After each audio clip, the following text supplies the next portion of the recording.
All right, hello, welcome. It is week 2 of EPL, and it's also week 2 of me and these guys making soccer picks, talking some soccer on the Shred the Spread YouTube channel. I'm Ryan. We've got Alex and Daniel back again. Who knew we could do 2 weeks in a row? Got a streak going now. Just a friendly reminder, we're always looking for sponsors. Your product, we could be talking about it right now. Daniel could be wearing your hat on his head instead of that Juve hat. Any denomination. I could be drinking your beer. Or that too. Your food item could be on my counter back here. Just some ideas, people. Get at us. But, boys, how's your week been? What are your thoughts on week 1 of the EPL to start this off?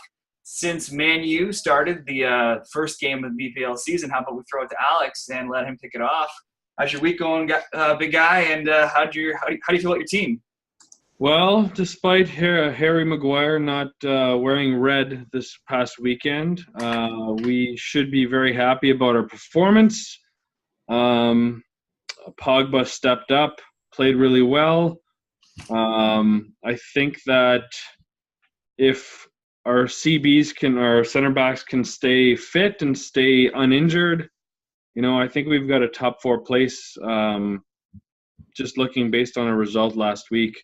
I mean, it's not exciting football, and I think every football fan will say that.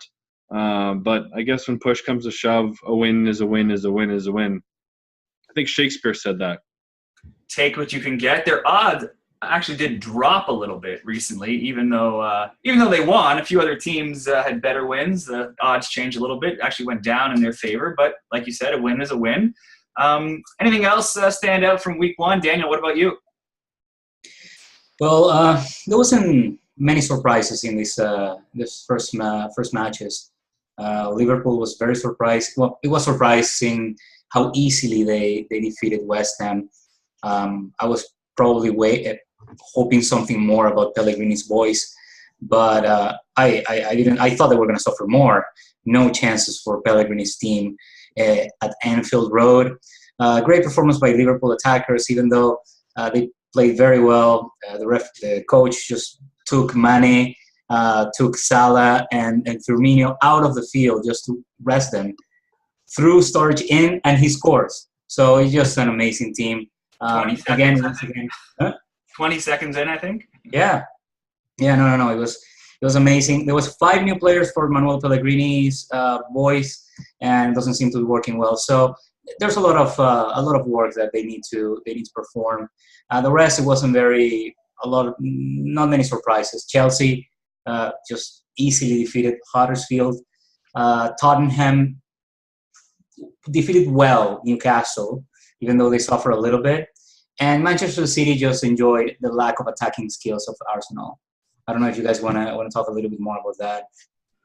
Well, I was just let down that Arsenal could not find the back of the net at least once because I had a both teams to score bet on that. Home game versus the season, couldn't manage 1 goal. I was not thrilled with that, but it is what it is. Speaking of Man City, though, this week an injury to Kevin De Bruyne went down the knee injury in practice, should be out anywhere 2 to 4 months. What do we think? How do we think that maybe dampens the chances for Man City? I think Go for it, Alex. I think out of any team in the Premier League, losing their best player, I think City has the depth in their team to be able to handle not having De Bruyne in. I think Bernardo Silva played a great game over the weekend. I think he bagged an assist as well from the wing. And I think with Pep's a rotation guy. He likes to rotate his players in and out. I don't think they're going to feel De Bruyne's loss as significant as any other team would. If a Pogba left, if a Harry Kane or Dele Alli left, I think they're the only team that can handle that, really. You've got a new signing. Mahrez could step in there too. Yeah, I just can't see them. I can't see them. It's just a small little speed bump. I mean, it definitely will be missing him a little bit there. Only Gylfi Sigurdsson and Christian Eriksen have created more chances from set plays than De Bruyne since his debut in September of 2015. I was just reading up on that. So definitely an interesting stat. He's been very involved in everything they've been doing. But like Alex said, I think they they should be able to weather that storm for the next couple months. Some of the newer teams, though, did struggle. 2 promoted teams losing. The Wolves doing the best, drawing, even though they were up a man for half the game. So not amazing results for any of the new teams, but like Daniel said, all the top teams had big days. Anything else jump out to anybody from week 1? Daniel, any other games interested you or players that stepped up? Well, everybody's talking about the almost mistake from Peter Cech, right? I don't know what Emery was thinking about not throwing Leno as an opener. They spent more than 20 million euros or pounds on that guy, and you have a guy who's just part of the old Arsenal. He almost scores on his own net would have been a terrible goal. It would have been just a disaster. I just don't know what they were thinking. Very good, just for Arsenal fans. This guy who looks like David Luiz, I forgot the name of the guy. Guanzado. No, Wenduzi. The young kid, the 19-year-old kid? Yeah, he does the afro. Luiz, yeah. He actually played very well, not only defensively, but also getting the ball from the back and spreading it onto the midfield. Then Arsenal just stopped after the last third of the field. Just couldn't do anything about it. And one of the things that surprised me of Liverpool was Milner. Well, it didn't surprise me, but he was probably one of the best players of the match, even though he didn't score. The way he performed, it was amazing. I also liked, for Manchester City, both fullbacks, and I'm talking about Mendy and Kyle Walker. They performed very, very, very well defensively, and for example, Walker, he performed very well defensively, more than what we were used to, but his recovery tackles were quite sharp as well. And we have also this guy Mendy, who assisted Silva's goal with an amazing pass. Also, there's another fullback who scored for Manchester United. Luke Shaw was the first goal in like a year. First goal for his Premier League, his Manchester career. Yeah, so that's why he celebrated the way he did. Yeah. But when Massive it comes to injury, yeah, when it comes to the teams that came from the Championship, Cardiff, they started very badly. Then they tried to recover themselves in the second half, but it wasn't enough. I like the Wolves, but it surprises me that playing with one more player, they got 1 goal against, and then they tied with Raúl Jiménez, the new acquired guy from Benfica, the Mexican guy. But overall, they didn't do that badly. I liked Fulham, even though they lost. It was a team who they had a couple chances. There was a penalty kick denied to Shurley, a German guy. Another reason to probably put the VAR or try to think of putting the VAR into the EPL. There were a few mistakes, but overall, Cardiff was probably the worst team of the two. Fulham it wasn't the night, but I think that it wasn't the day. But they will definitely come up at some point. That's what I think. And we're talking about also, what's the other one? Wolves. And Wolves played. I already talked about them. So yeah, it's Cardiff is just a team that it's probably going to end up in the 20th position, if you ask me. The same thing I said last week. Nothing surprising for them. I had a similar thought there on Cardiff. I've just been staring at those odds all week of Cardiff to be relegated. You could also go to bottom, but Cardiff to be relegated, -175. I mean, you could put $100 on that. I think it turns out to about $57 or so. I mean, you got to wait 9 months for it, but it seems pretty safe. It's just tempting. It's a tempting bet. It's just sitting out there. I actually have it on my sheet here of thoughts to bring up, and it's something I'm thinking about maybe pulling the trigger on before this weekend starts, and they maybe lose another game and those odds get worse. Well, they're playing Newcastle. They're probably going to lose. So now's the time. Now's the time to pull the trigger on that. Daniel talked about Wolves. Yeah, I'm intrigued to follow a little bit more of Wolves. Big expectations for them this season, but I can see lots of interesting, exciting games with them. High-scoring games, a lot of opportunities to bet both teams to score or over 2.5 goals. I mean, you saw they go down, they tie it right back up, they get scored against while they're at home, up a man, then come back and score. I mean, I think there's some opportunities for some exciting games with them this season. And then on the opposite end, got some teams that couldn't score last year and started right back off on the same foot this year. And I'm talking about Burnley and Southampton, the owners of 36 goals for and 37 goals for last season. And they had a very thrilling 0-0 draw. So more of the same of last year. Doesn't look like they're going to be any higher scoring this season.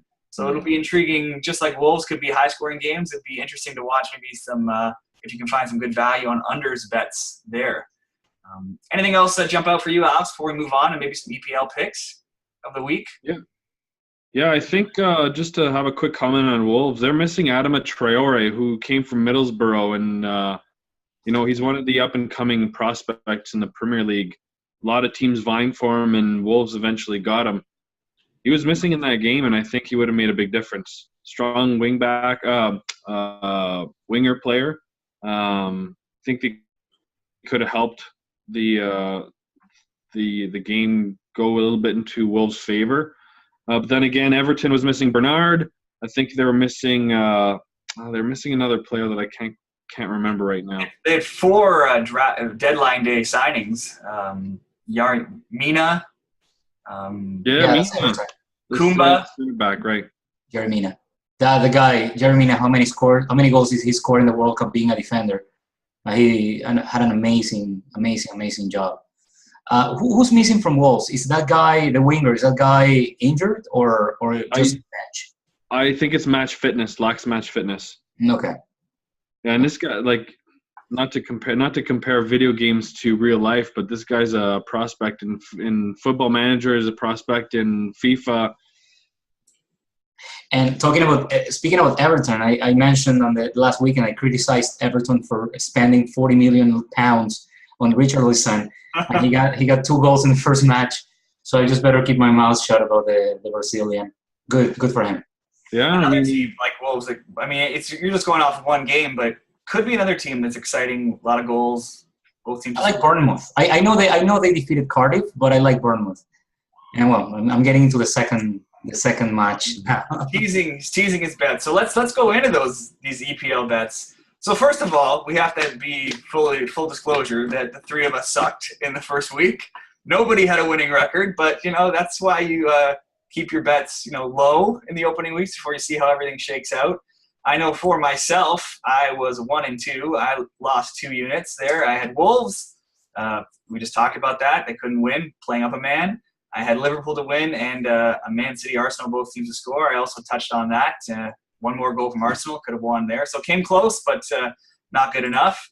Alex, you were really close there to a tie with your boys and Leicester until a last-minute goal. And Daniel, in your bets, 1 and 3, you did hit Tottenham. You did mention also they wouldn't. Oh, you thought Everton, or you thought they would get a clean sheet, I believe. But yeah, you did just kind of emphasize the win, so we'll give you that as a win. Although you also had Wolves and you also had a draw there, Man U, Leicester, and Man City to win, both teams to score. So you suffered some similar fates as myself in those games. But it's a fresh week, and we'll start fresh with some bets going into week 2. Daniel, anything? What are some of your best bets for EPL week 2? The game that I'm looking at that's really interesting, that it looked very even, I would say is West Ham against Bournemouth. I'm gonna play Bournemouth. I think they're gonna defeat West Ham after the terrible performance last week. I think Bournemouth is gonna surprise West Ham in London, and they're probably gonna take the victory. So I'm gonna go with them. Leicester is gonna defeat Wolves. I don't think Wolves is gonna compete with Leicester. Well, they're gonna compete, but they're gonna lose. And Chelsea Arsenal. Alex, you go first. So I might have taken his picks, like whatever he picks you're gonna take. I might have. So I'm getting my feet wet with betting here. So Chelsea Arsenal. Chelsea's gonna win this one.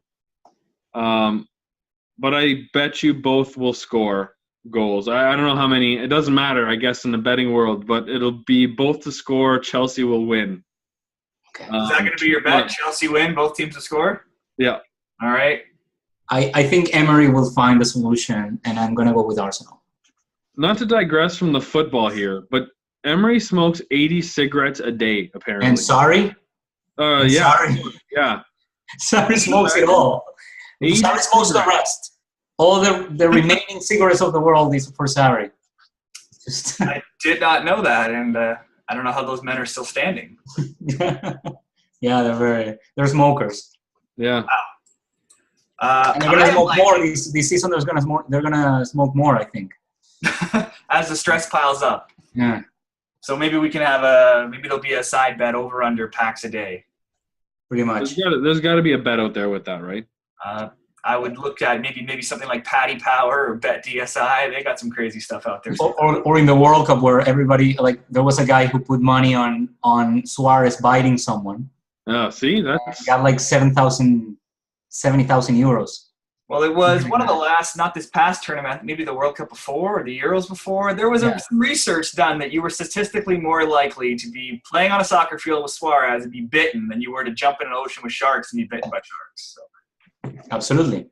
Somebody did some research and some studies and put some numbers to it. Shocking. people have too much time on their hands, but I love it. People who don't have too much time on their hands, us. So let's move on to some more picks. My picks. Like I mentioned earlier before, I think Wolves could be in some exciting games. So I like both teams to score with Leicester and Wolverhampton, as well as with the Tottenham win over Fulham at home. You can get that at plus 131 if you put those two together. Talked about their signings at Wolves they brought in. Like I said, they got scored on twice already while they were up a man. Now they're going on the road. Leicester looks like a similar team in that facet. They had 56 goals last year, but they allowed 60. 60 was more than anyone else in the top 12 teams. They were the 9th team in EPL last season. 60 was also more than the 56 that Swansea and West Brom had, and those teams went down. So just staggering amount of goals that Leicester let in last season. And with all the attacking power on Wolves and Leicester being at home, I can see both teams scoring there. And Tottenham looked a little too good to be true, I thought, last week. But Daniel had no fear in betting them, and they did come through on the road. And, I mean, they should win at home against the promoted team, one would think. I know that on its own doesn't pay a ton, but like I said, I'm going to put that with both teams to score in the other game. They won 2-1 last week on the road. Fulham lost at home 2-0. So I like those two together. I also like Everton at home to Southampton. I said Everton looks like an exciting team. They had some guys that weren't playing last week who might be into the lineup this week, like we discussed a little bit earlier. Southampton only had 17 goals on the road last game in 19 games. You're looking at under a goal a game on the road. Couldn't score again week 1. So I think that looks like a good one too. Everton just by themselves, minus 110. That's just under even money.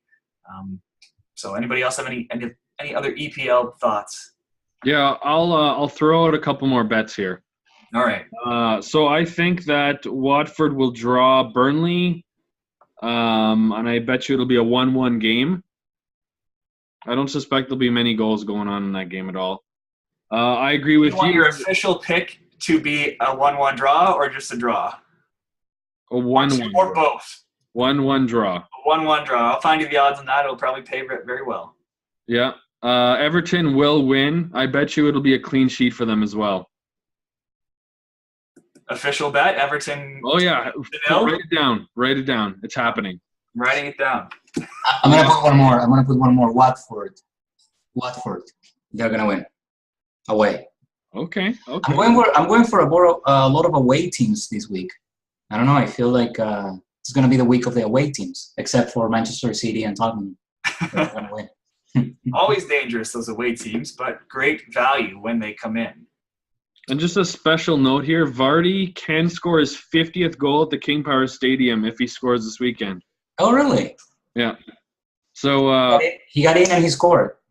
What's that? He got in this weekend. Yeah. He subbed this James Maddison guy from Norwich, ex-Norwich. Yeah. Who's is number 10 is supposed to be the promise. He played quite well, but he did. They should play together. That's what I would do. Yeah. As much as I hate Vardy, though. What? He's a cheater. Yeah. I'll bring up some videos for you. Okay. All right. So I think that sounds like a lot of picks we got out there. I'll make some charts with all those bets. So when we're watching this, we can see what everybody's got. So let's move into the final segment, which is kind of an open floor to any other soccer going on around the rest of the world, whether it's MLS here locally, domestically, or League One kicked off last season. Ligue 1, sorry. La Liga is starting this weekend. Serie A is also starting this weekend, which I think may be the best place to start, or since we've got our man Daniel there all decked out in his Juve attire. So, Daniel, how about you give us a little rundown of maybe how you think Juventus is going to do, and any big news in Serie A in general? Well, we've won 7 championships in a row. I think that we're sick and tired of winning. Well, we want to keep winning, but I prefer there's a cup that I won. There's one cup that I freaking won. And even if they don't win the championship, I'm fine. But probably Inter is the second best team that did the best signings. They got Nainggolan, they got Keita from Monaco as a loan, but they still have him. Lautaro Martinez from Racing in Argentina. That guy was supposed to go to the World Cup with Argentina in exchange to Higuain or Agüero. He was supposed to go, and at the end, the coach went for the experience, and it didn't work quite well. Clearly, but but definitely.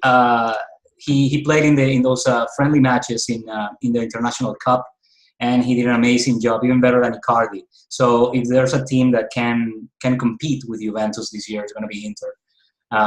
It seems to be Inter. Napoli has a great coach, but they didn't sign too many people except for one guy from Real Betis, who's a promise for European soccer. And Milan, AC Milan, I don't think they don't have many chances. Roma, probably they have chances to go into the Champions League. But to me, the Champions League is going to be between Juventus with Cristiano Ronaldo and Inter. Any thoughts on any Serie A bets this week that you like? To note, there'll be 2 games that are not on the schedule because of the bridge collapsing. They've taken 2 games off the schedule. Sampdoria, Fiorentina. Yes, and Genoa, AC Milan. Both teams are from Genoa, so yeah, exactly. Genoa. Yeah. So anything jump out to you this weekend in Serie A? Yeah, Inter is going to win away. Juve is going to win. The interesting match is Lazio-Napoli. Yes. That's a very interesting match, and I'm going to go with Lazio. They kept Milinkovic-Savic. Yeah. They didn't sell him. Well, no one wanted to pay the amount of money they were looking for, because if Real Madrid shows up with 120 million euros, Lazio said, thank you so much, take him. But they didn't. No one did. So they kept that guy. Great World Cup. One of the best midfielders in the world right now. And they have a great coach. I love Inzaghi, the way he treats the team, the way he pumps the team. And I'm going to go with Lazio defeating Napoli this weekend. I like that because I have a Serie A bet that includes both teams to score. And I think conventional wisdom would say Napoli is probably the stronger team, that maybe they can get a goal. If you're saying that Lazio is going to win, that means they're going to score. So I'm hoping I have both teams to score with Lazio and Napoli, as well as Juventus to win. Comes out to -110. Again, just under even money there. I think Juventus is going to want to come out strong. Ronaldo's going to want to make an instant impact and make it known that he's here in Italy now. They beat Chievo twice last season, 2-0 on the road, 3-0 at home. They've beaten the last 5 games as well. And looking at that, both teams to score bet. Lazio only failed to score at home 3 times in Serie A last season. Lazio's preseason hasn't gone that well on the road, losing to Borussia Dortmund 1-0 and Arsenal 2-0, but they did win 3-0 scores in their 2 home matches against, albeit lesser opponents, but 3 goals in both home matches in their preseason. Last year, Napoli also beat them twice, 4-1, both on road and at home. So I'm hoping for another high-scoring game, and hopefully both teams find the back of the net. Napoli managed to beat Dortmund 3-1 on the road, so I think there's a good chance both teams can score, and I can't see Juve losing to Chievo, so I like that as a Serie A bet this week there. Any other leagues interest you, Alex? I always got my eyes on my TFC. They just won the Canadian Championship yesterday against Vancouver, against the Canadian prodigy Anthony Davis. Not Anthony Davis. Alfonso Davis. Alfonso Davis. Sorry, Anthony Davis is an old Raptor, actually. I have a jersey. Yeah. Alfonso Davis, 20 million euro to Bayern Munich, but couldn't get past our TFC team. I wish I could have watched the game, but commitment to soccer teams is more important. But I think that's our third in a row. Yeah, definitely our third in a row. I don't know what happened with TFC this year. I don't get it. I mean, did they replace all the players and they started like, we won the championship. Let's play with the young guys and see what happens. I mean, that's basically is exactly what's happened. I mean, all their emphasis was on CCL earlier this year. I mean, I remember writing up an article somewhere and I had a quote from Vanny saying, "This game doesn't matter to us. I don't know who's going to be in the lineup today. We'll find out when we get there." Something along those lines. And I mean, they were playing with USL lineups while they were in the CCL. And yeah, but that was months ago already. It was, but they've had a lot of injuries. I mean, Michael Bradley was playing defense for a month or two. They didn't have enough defenders. Altidor's been out for a couple months. And I mean, it's just, when you think about it, they went to MLS Cup 2 years ago. So that goes into December. And then you're starting back up preseason in, what is that, February or so? Yep. Mm-hmm. And CFL and CCL as well. 2 years ago. I think they were right away. Yeah. So they lose in a shootout at home 2 years ago. CCL. Started the next season. They're playing again. MLS Cup. Now they win MLS Cup. Woo, that off your shoulders. Start right back into CCL.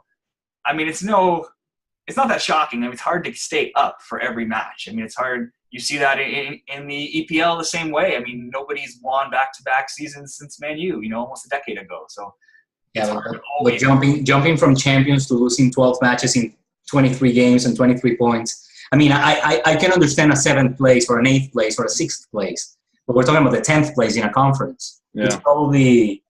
It's the second worst team of the league. Yeah. And they have a chance this weekend then, because you know who they're playing this weekend? The worst. Yeah. San Jose Earthquakes, they have 3 wins on the season, 2 against Minnesota. Somehow they got a win a couple weeks ago on the road to Dallas. That was just random. But then they went right back to their losing ways last week against Colorado. So I'd like to see the lineup because, like we just talked about, TFC did just come off Canadian Championship Wednesday. They were playing a man down for almost the whole game against New York City FC. We got to talk about that. Sorry? Did you see Altidor's red card offense? Oh, yeah. What an absolute – and I like Josie. He's a great player, fits in the team really well, works hard, but absolute stupid move. What did he do? I didn't watch the match. He kicked the guy. The guy came in with a hard shoulder to shoulder. Josie lost the ball. The ball got kicked out, and then he kicked the player. Easiest of the cards to give out. Red card, walked away. Even if the referee didn't want to give him the card, he had to. I mean, there was no. He didn't fight it. He didn't fight it at all. Yeah. He knew. Well, there's nothing to fight, right? Even playing down, I mean, I watched that game from start to finish. TFC was in it the whole game. I mean, I had both teams to score a bet on that game, and I thought, oh, God, it's over. Like, they're not going to get a goal. And soon after, I think it was Javinko got a goal. They were in it the whole time. They almost pulled out a point until the very end. So I thought, they're going to be probably pretty tired from playing a man down that whole game, then going to the Canadian Championship, and now traveling across the country to San Jose a few days later. So I have my concerns there, but at the same time, I mean, if they can't beat San Jose, I don't know if they have any shot at making the playoffs. So they're paying plus 170 on the road to win. You can get them at minus 182 to win or tie. I'd be curious to see lineup news and maybe make a bet on TFC somehow. It's a turning point. It's an opportunity for their season to turn around. So let's hope they still have chances to make it to the playoffs if they start winning a few games, right? MLS is like that. Everybody's pretty clustered together, and if you can get like hot, Moroccan league. If you can get hot at the right time. It's like Moroccan league, right? That's a really bad league. A lot of they just tie. They just put money on tying. All games is a tie. Nobody scores. It's just ties. MLS is actually a little bit different. MLS is just nobody plays defense, so it's more both teams to score just blindly. You can almost blindly bet it. Any other leagues? I know I have one other kind of crazy bet to talk about, but anybody else have any thoughts? Let's talk a little bit about La Liga. La Liga, There are right? two interesting matches. I think Valencia and Atletico Madrid. Atletico is really pumped up with, even though it's a hard match, they're very pumped up with the amazing win against Real Madrid. 4-2, Real Madrid is definitely paying for Cristiano Ronaldo leaving. Yeah. They have a new coach. I don't know, Lopetegui.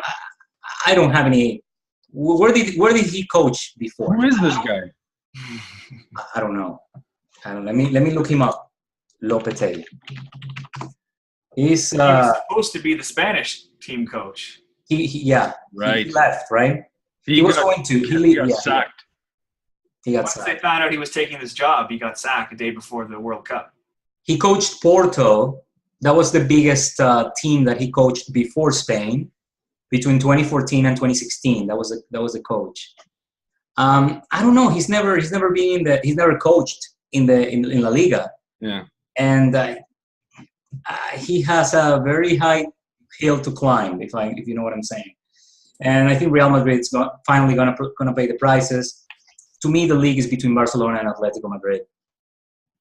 Of course, it's too early to say it, Yeah. but that's that's my humble opinion. The other match that I like is Real Betis against Levante. I have a big friend who's a huge fan of Real Betis. He lives in Spain. And he tells me every time Real Betis qualifies to Europe leagues, like Europa League, they suffer in the league. The last time we had it, he told me, we went to the Europa League, or Copa UEFA back then, and we got relegated that same year because we didn't have enough players. They also sold one of their best promises to Napoli. They're going to win. So that's another bet. Real Betis will win against Levante.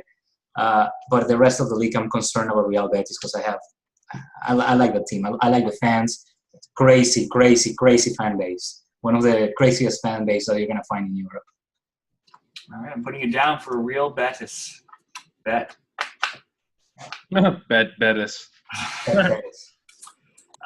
So speaking of Atletico Madrid and their chances in La Liga, I'm not going to go as far as to say they're going to win it. I just have a cluster of very, very likely bets that I want to see if anybody could disagree with these things happening. Can anybody see PSG not winning Ligue 1?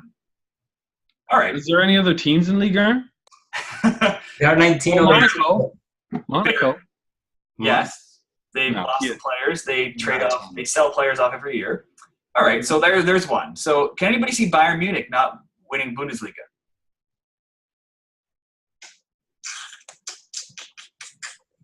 I mean, weirder stuff has happened. I mean, Dortmund picked up. I mean, not that Axel Witzel's gonna be the all and end all in German Bundesliga, but yeah, I mean, it's a safe bet. It's a safe bet. Could you see Atletico Madrid falling outside of the top four? No. Could you see Liverpool falling outside of the top four? No. And finally, could you somehow, Daniel, see Juventus not finishing top four? Impossible. No. All right, so those bets together would pay minus 136.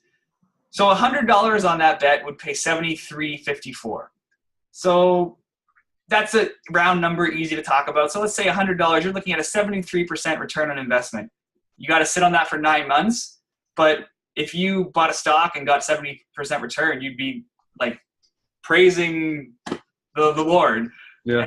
And, way better than a bank return. So You're saying Bayern in first four? Bayern to win. In first four. And PSG winning. PSG win, Bayern Munich win, Atletico Madrid top four, Liverpool top four, Juventus top four. I wish I could find a bet which was like Juventus top. I wish I could find a Juventus top 2 or 3. They only offered me top 4. The only team, I'm saying it to be a little bit more conservative, but the only team out of the dominating teams of the Bayern Munich, teams that have been winning leagues like crazy, Juventus is the only one that I think has a little bit of competition with Inter. And that's why I have them to win top 4. Yeah. They will end. You should put like $5,000 down.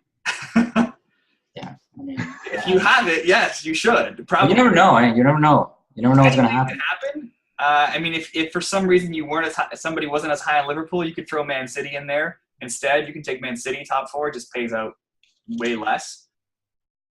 But Bayern winning, PSG winning, Juve and Atletico Madrid top 4. Yeah, Atletico, Liverpool, Juventus top 4, Bayern, PSG to win. Damn. Minus 136. $100 will pay you 73.54. Brian, you really make people that don't bet. Sorry? You really make people that don't bet want to bet. Yeah, totally. That is what this show is all about. You have to get all 4 correct, right? It's You have to get all 5 correct. Pro line 5, yeah. Now on Bet365, they also offered it almost like a stock trading account where you can cash out as it gets closer. Yeah. So you could also, as it starts to get closer, you could cash it out if you really thought there was a team that wasn't that might fall out of one of those spots, or let's say 4 of them come in and it comes down to there's a surprise. Like let's say what's the least likely one is maybe Bayern Munich to win it all, which is still very likely to happen. Let's say everybody else is close and they're in like a dog fight with one other team. You could also take some of your money and hedge and bet that other team. But if in the middle of the season, Bayern is in first place, Juve is in first place, and Bayern and PSG are in first place, and Juve and Atletico Madrid are in top 4, you can cash out and get the income and get the money. You get a percentage of what it would pay out. Okay. Like as it gets more likely throughout the season, it'll start offering you more and more and more because they want you to cash out so you don't win it all. Right. Well, that's a very good point there, Ryan. Those are the kind of things I sit around staring into the screen at for hours. It's probably the best line in today's podcast. I wrote it down right now. Oh, there you go. Well, it's winning. I can barely read that, but I get the point. I appreciate you writing it down. Yeah. So yeah, PSG winning, Bayern winning, Atletico top 4, Liverpool top 4, Juventus top 4. And honestly, Juventus doesn't even there's no way they don't come top 4, but adding them doesn't really increase the bet at all, really. They're minus 5,000 to be top 4. It saves you like a few dollars. It adds a few dollars to your payout. So it's probably a risk you don't want to take. Probably not. It was about minus 143 instead of minus 146, but it's not really worth it. But how could they not be top 4? Yeah. Well, on that note, match fixing is fixing. That's a conversation for another day. I think I see the clock winding down here, and we won with VAR and without VAR. So goodbye. Conversations for another day, but thank you again, boys, for all these picks, and I will work on getting this video up and making some graphics with our picks so we can reconvene next week and see how we did. Awesome. All right. Have a great week. See you guys. See you, Daniel. Bye.